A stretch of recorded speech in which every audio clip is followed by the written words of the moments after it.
શંકરસિંહ વાઘેલાના પુત્ર મહેન્દ્રસિંહ ચુડાસમાએ ભાજપમાં પીએમ મોદી અને અમિત શાહ સાથે મુલાકાત થઈ હોવાની કરી સ્પષ્ટતા।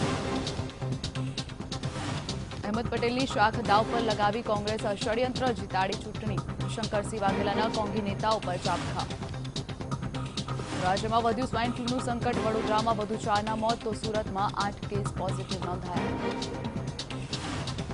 મહેસાણાની કડી સિવિલ હોસ્પિટલમાંથી નવજાત બાળકીનું થયું અપહરણ। સમગ્ર ઘટના સીસીટીવીમાં કેદ।